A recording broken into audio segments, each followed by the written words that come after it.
بسم اللہ الرحمن الرحیم۔ السلام علیکم اسٹوڈنٹس، آج ہم دیکھنے جا رہے ہیں باب سوم سیرت نبی صلی اللہ علیہ وسلم کا تیسرا سبق، اور اس کا ٹاپک ہے عام الوفود، اور ایز پر مائی نمبرنگ یہ ہے چیپٹر نمبر 10، اور آج ہم دیکھیں گے عام الوفود، پیج نمبر ہے یہ 33، اور تھوڑا سا لیندی چیپٹر ہے بٹ ایزی ہے، اور آج ہم اس کو دیکھیں گے سارے اسی طریقے سے۔ پہلے ہم ریڈنگ کریں گے، ایم سی کیو شارٹ آنسرس کے حساب سے کچھ امپورٹنٹ پوائنٹس ہیں وہ انڈر لائن کریں گے، اور پھر موو کریں گے مشق کی طرح، جس میں ہمارے پاس 3 چیزیں ہوتی ہیں: M C Qs, short answers اور لانگ کوسچن۔ تو چلیں اسٹارٹ کرتے ہیں اپنے آج کے چیپٹر کی ریڈنگ۔ عام الوفود، عہد نبی کے ماہ و سال، مدنی دور کا تیسرا حصہ ہے یہ عام الوفود۔ عام کا معنی ہے سال، اور وفود جمع ہے وفد کی، جس کا معنی لوگوں کی جماعت ہے۔ عام الوفود سے مراد وہ سال جس میں پورے عرب سے کثرت کے ساتھ وفود نبی کریم صلی اللہ علیہ وسلم کی خدمت اقداس میں حاضر ہوئے۔ تو یہ ہمارے پاس شارٹ آنسر آ سکتا ہے کہ عام الوفود سے کیا مراد ہے، اور یہ ہمارے پاس ایم سی کیوز میں آ سکتا ہے کہ عام کا معنی اور وفود کا جو ہے وہ کیا معنی ہے، اور اکٹھا اس کا معنی کرنے کے تو آ جائے گا لوگوں کی جماعت۔ فتح مکہ اور غزوہ حنین کے بعد دور دراز علاقوں میں پیغمبر اسلام سے ختم النبیین صلی اللہ علیہ وسلم اور آپ کے جانشین صحابہ کرام رضی اللہ تعالیٰ عنہ کے اعلیٰ اخلاق کے چرچے ہوئے، اور لوگوں میں یہ شوق پیدا ہوا کہ ہم بھی اسلام کے بارے میں سمجھ بوجھ حاصل کریں، لہٰذا بہت سے علاقوں سے جوگ در جوگ وفود حاضر ہونے لگے۔ نبی کریم صلی اللہ علیہ وسلم مدینہ طیبہ آنے والے وفود کو عموماً مسجد نبوی میں ٹھہراتے تھے۔ یہ بھی ہمارے پاس ایم سی کیوز آ سکتا ہے کہ وفود کو کہاں ٹھہرایا جاتا تھا، تو وہ آئے گا مسجد نبوی میں۔ ان وفود کا آنا دور دراز علاقوں سے ہوتا تھا، جو اس بات کا منہ بولتا ثبوت ہے کہ دورہ رسالت میں اسلام پورے جزیرے عرب میں پھیل چکا تھا۔ ان کے استقبال اور قیام و طعام کا انتظام نبی کریم صلی اللہ علیہ وسلم کے حسن انتظام، اسلامی آداب اور کریمانہ اخلاق کی عمدہ مثالیں ہیں۔ نیکسٹ ہیڈنگ ہے ہمارے پاس وفد بنو تمیم۔ بنو تمیم کا وفد 9 ہجری کے آغاز میں، اب کب آیا تھا یہ؟ 9 ہجری کے آغاز میں، یہ ہمارے پاس ایم سی کیوز آئے گا۔ مدینہ طیبہ سے حاضر ہوا، اور حاضر کہاں سے ہوا تھا؟ مدینہ طیبہ سے۔ یہ لوگ اپنے قیدیوں کو آزاد کرانا چاہتے تھے۔ ان کی قیادت عرب کا مشہور سردار اقرا بن حابس کر رہا تھا۔ اس کی قیادت کون کر رہا تھا؟ اقرا بن حابس۔ یہ بھی ہمارے پاس ایم سی کیوز آ سکتا ہے۔ نبی کریم صلی اللہ علیہ وسلم ظہر سے پہلے قیلولہ پہر کے وقت آرام فرما رہے تھے۔ انہوں نے نبی کریم صلی اللہ علیہ وسلم کو بے آرام کیا۔ آپ صلی اللہ علیہ وسلم کو گھر کے باہر پکارا، آوازیں دیتے رہے۔ آپ صلی اللہ علیہ وسلم کے پاس داخل ہونے کی اجازت طلب نہ کی تو اللہ رب العزت نے سورۃ الحجرات کی آیت جو ہے وہ نازل فرمائی۔ تو یہ بھی ایم سی کیوز بن سکتا ہے کہ کون سی سورت کی آیت نازل کی گئی تھی؟ تو سورہ حجرات، جس میں رسول اللہ صلی اللہ علیہ وسلم کی بارگاہ میں حاضری کے آداب سکھائے گئے کہ اپنی آوازوں کو نبی صلی اللہ علیہ وسلم کی آواز سے بلند نہ کرو، نبی پاک صلی اللہ علیہ وسلم کو یوں نہ پکارو جیسے آپس میں ایک دوسرے کو پکارتے ہو۔ یہ لوگ اپنے ساتھ بڑے فصیح اور بلیغ شاعر اور خطیب لے کر آئے تھے، جن کے مقابلے میں نبی کریم صلی اللہ علیہ وسلم نے بطور خطیب حضرت ثابت بن قیس رضی اللہ تعالیٰ عنہ کو جواب دینے کا حکم دیا۔ تو یہ بھی ہمارے پاس ایم سی کیوز اور شارٹ میں پوچھا جا سکتا ہے کہ کس کو جواب دینے کا حکم دیا گیا تھا؟ تو حضرت ثابت بن قیس، اور بطور شاعر جو ہے حضرت حسان بن ثابت کو جو ہے وہ پیش کیا گیا کہ اٹھو اور جواب دو۔ انہوں نے تسلیم کر لیا کہ آپ نبی صلی اللہ علیہ وسلم کے خطیب اور شاعر دونوں بہت اعلیٰ ہیں۔ اقرا بن حابس بارگاہ رسالت سے اتنا متاثر ہوا کہ اپنے آبائی دین کو الوداع کہا اور وفد سمیت اسلام قبول کر لیا۔ تو اقرا بن حابس نے جو ہے وہ وفد سمیت اسلام قبول کیا تھا۔ یہ بھی ایم سی کیوز میں پوچھا جا سکتا ہے۔ آگے ہمارے پاس وفد نجران۔ عرب کے علاقے نجران میں نصارہ بڑی تعداد میں آباد تھے۔ ان کا ایک وفد حضرت محمد رسول صلی اللہ علیہ وسلم کے پاس مدینہ طیبہ آیا۔ یہ وفد 60 افراد پر مشتمل تھا۔ یہ بھی ایم سی کیوز میں آ سکتا ہے کہ جو یہ وفد تھا، وفد نجران، کتنے افراد پر مشتمل تھا؟ 60 افراد۔ ان میں 14 بڑے سردار بھی تھے، اور کتنے بڑے سردار تھے؟ 14۔ پھر ان سرداروں میں 3 افراد بہت خاص تھے، اور ان کے دینی اور دنیاوی معاملات وہی 3 افراد دیکھتے تھے۔ نبی کریم صلی اللہ علیہ وسلم نے اس وفد کا پرتپاک استقبال فرمایا۔ انہیں مسجد نبی میں ٹھہرایا گیا، اپنے طریقے کے مطابق عبادات کرنے کی اجازت دی گئی، ان کی خاطر تواضع کی گئی۔ یہ وفد حضرت محمد رسول صلی اللہ علیہ وسلم کی نبوت کی خبر سن کر آپ صلی اللہ علیہ وسلم کے مناظرہ کرنے کی غرض سے آیا تھا، لہٰذا ان لوگوں نے حضرت عیسیٰ علیہ السلام کے خدا ہونے اور خدا کا بیٹا ہونے پر دلائل دینا شروع کر دیے۔ نبی کریم صلی اللہ علیہ وسلم نے تمام دلائل سماعت فرما کر ایک ایک دلیل کو رد فرمایا، لیکن وہ لوگ اپنی ضد پر ڈٹے رہے۔ پھر اللہ تعالیٰ نے نبی کریم صلی اللہ علیہ وسلم کو ان سے مباہلہ کرنے کا حکم دیا۔ تو یہ بھی آپ پوچھا جا سکتا ہے ایکسٹرا شارٹ کوسچن کے طور پر کہ انہوں نے کس چیز پر جو ہے وہ دلائل دینا شروع کر دیا، اور پھر آپ صلی اللہ علیہ وسلم نے ان کے دلائل کو رد فرما دیا۔ تو یہ بھی ہمارے پاس آ سکتا ہے، اور ان کی خاطر تواضع کے بارے میں بھی۔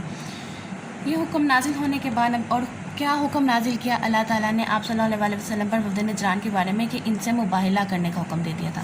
یہ حکم نازل ہونے کے بعد نبی کریم صلی اللہ علیہ وسلم حضرت علی رضی اللہ تعالیٰ عنہ، حضرت فاطمہ رضی اللہ تعالیٰ عنہ، حضرت حسن رضی اللہ تعالیٰ عنہ اور حضرت حسین رضی اللہ تعالیٰ عنہ کو لے کر نجران کے وفد کے پاس مباہلے کے لیے تشریف لائے۔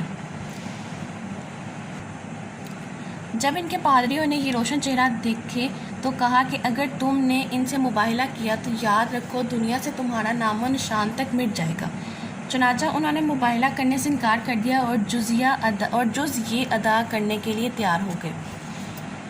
اس کے بعد نبی کریم صلی اللہ علیہ وسلم نے فرمایا، قسم ہے اس ذات کی جس کے قبضے میں میری جان ہے، اللہ تعالیٰ کا عذاب اہل نجران کے نزدیک آ چکا تھا، اور اگر یہ مباہلہ کرتے تو انہیں جانور بنا دیا جاتا، ان کی وادی میں آگ بھڑکتی رہتی اور انہیں ملیہ میٹ کر دیا جاتا، یہاں تک کہ درختوں پر پرندے بھی ہلاک ہو جاتے اور سال ختم ہونے سے پہلے سارے نصارہ فنا کے گھاٹ اتر جاتے۔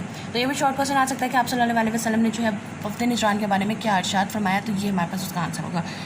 لاسٹ ہے ہمارے پاس وفد عبدالقیس۔ اس وفد میں 20 آدمی تھے، یہ بھی ہمارے پاس MCQ بن سکتا ہے۔ ان کے سردار کا نام منظر بن عائز اور لقب اشج تھا، تو یہ بھی ہمارے پاس MCQ جو شارٹ میں آ سکتا ہے۔ اشج زبان اور دل کا کھڑا تھا۔ وفد عبدالقیس کی بارگاہ نبی صلی اللہ علیہ وآلہ وسلم میں آمد سے پہلے نبی کریم صلی اللہ علیہ وسلم نے صحابہ کرام رضی اللہ تعالیٰ عنہ کو خبر دی کہ مشرق سے کچھ سوار آ رہے ہیں جو اسلام قبول کریں گے۔ وفد عبدالقیس کے لوگ جب نبی کریم صلی اللہ علیہ وآلہ وسلم کے پاس حاضر ہوئے تو آپ صلی اللہ علیہ وآلہ وسلم نے ان کا والہانہ استقبال فرمایا۔ انہوں نے حضور پاک صلی اللہ علیہ وآلہ وسلم کے چہرے انور کی خوبصورتی کو دیکھ کر آپ صلی اللہ علیہ وآلہ وسلم کے دستے مبارک اور پائے اقداس کو بوسے دے کر محبت اور عقیدت کا اظہار کی۔ اس وفد کے سردار نے حضور اکرم صلی اللہ علیہ وسلم کے پاس حاضری سے پہلے غسل کیا۔ یہ بھی پوچھا جا سکتا ہے کہ کون سے وفد نے آپ صلی اللہ علیہ وسلم کی حاضری سے پہلے جو ہے غسل کیا، تو وفد عبدالقیس۔ اور پاکیزہ کپڑے پہنے اور حلم اور وقار کے ساتھ بارگاہ رسالت میں حاضری دی۔ نبی کریم صلی اللہ علیہ وسلم نے اس کی وضع اور اداب کو پسند کرتے ہوئے اس کی حوصلہ افزائی فرمائی اور ارشاد فرمایا، بلا شبہ 2 خوبیاں تمہیں ایسی ہے جو اللہ تعالیٰ کو بہت محبوب ہے، ایک حلم یعنی جلد بازی نہ کرنا اور امور و معاملات میں غور و فکر کرنا، اور دوسری خوبی وقار ہے۔ دوران گفتگو آپ صلی اللہ علیہ وسلم نے حرمت والے مہینوں ذوالقعدہ، ذوالحجہ، محرم اور رجب کے بارے میں انہیں آگاہ کیا۔ نبی کی اب یہ بھی آ سکتا ہے کہ کون سے حرمت والے مہینوں کے بارے میں آگاہ کیا، تو اس کا آنسر یہ آئے گا، یہ 4 مہینے تھے۔ نبی کریم صلی اللہ علیہ وسلم نے ان کو نماز، روزہ، زکوٰۃ اور غنیمت میں سے ادائے خمس کا حکم دیا۔ نبی پاک صلی اللہ علیہ وسلم نے ان کے لیے دعا فرماتے ہوئے ارشاد فرمایا، اے اللہ عبدالقیس والوں کو بخشش فرما۔ یہ وفد 10 دن حضور پاک صلی اللہ علیہ وسلم کی بارگاہ میں رہا، قرآن مجید اور احکام شریعت سیکھے۔ آپ صلی اللہ علیہ وسلم نے ان کو تحفے تحائف دیے، اشج کو بہت زیادہ مال عطا فرمایا اور ان کو واپس جانے کی اجازت مرحمت فرمائی۔ اور اس سبق کا بھی ہمیں حاصل کلام جو ہے اس نے لکھ کے دیا ہوا ہے۔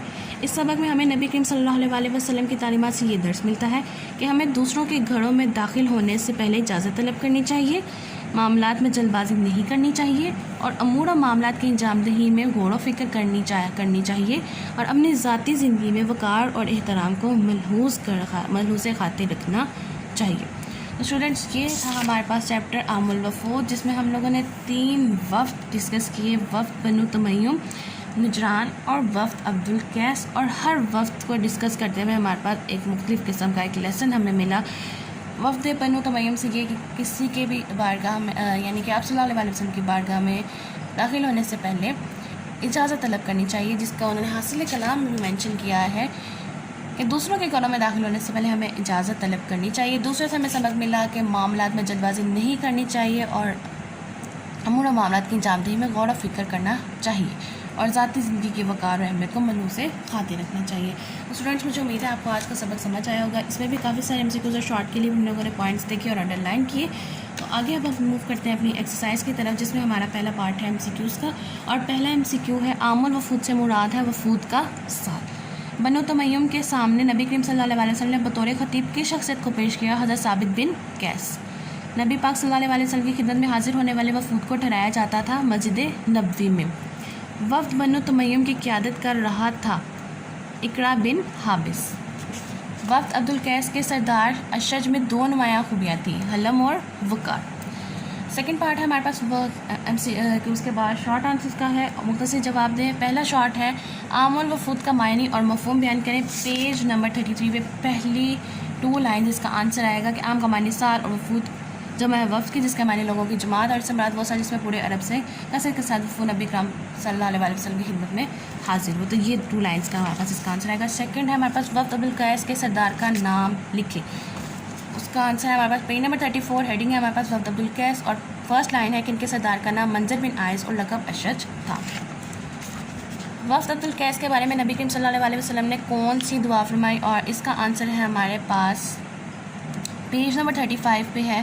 یہ لاسٹ 3 لائنس میں لکھا ہوا ہے اور وہ ہے کہ دعا فرماتے ہوئے کہا کہ اے اللہ عبدالقیس والوں کی بخشش فرما. اور اگر تھوڑی سی ایڈیشن کرنا چاہے تو ہم یہ بھی لکھ سکتے ہیں کہ 10 دن حضور پاک صلی اللہ علیہ وسلم کی بارگاہ میں رہا اور قرآن کا اور احکام شریعت سیکھے اور پھر آپ صلی اللہ علیہ وسلم نے تحفے تحائف دے کے ان کو رخصت کیا. لیکن دعا کیا فرمائی تھی کہ اے اللہ عبدالقیس والوں کی بخشش فرما. فورتھ شارٹ ہے ہمارے پاس وفد عبدالقیس کے سردار نبی کریم صلی اللہ علیہ وسلم کی حاضری کی بارگاہ میں حاضری سے پہلے کیا اہتمام فرمایا؟ اور اس کا آنسر ہے پیج نمبر 35. سیکنڈ لائن سے ہمارے پاس اس کا آنسر آئے گا کہ اس وقت نے کے سردار نے آپ صلی اللہ علیہ وسلم کے پاس حاضری سے پہلے غسل کیا، عمدہ اور پاکیزہ کپڑے پہنے اور حلم اور وقار کے ساتھ بارگاہ رسالت میں حاضری دی. اور لاسٹ شارٹ ہے وفد بنو تمیم کی بارگاہ رسالت میں حاضری کے کیا آداب سکھائے گے؟ اور یہ ہے کہ اس کو جو ہے سورۃ حجرات نازل کی گئی اور یہ ادب بتایا گیا کہ جس میں رسول صلی اللہ علیہ وسلم کی بارگاہ میں حاضری کے آداب سکھائے گئے. اور اپنی آوازوں کو نبی پاک صلی اللہ علیہ وسلم کی آواز سے بلند نہ کرو اور نبی پاک کو یوں نہ پکارو جیسے آپس میں ایک دوسرے کو پکارتے. تو یہ ہمارے پاس تھے شارٹ آنسرز اور بہت چھوٹے چھوٹے سے ہمارے پاس شارٹ تھے اور بہت ایزی سے تھے.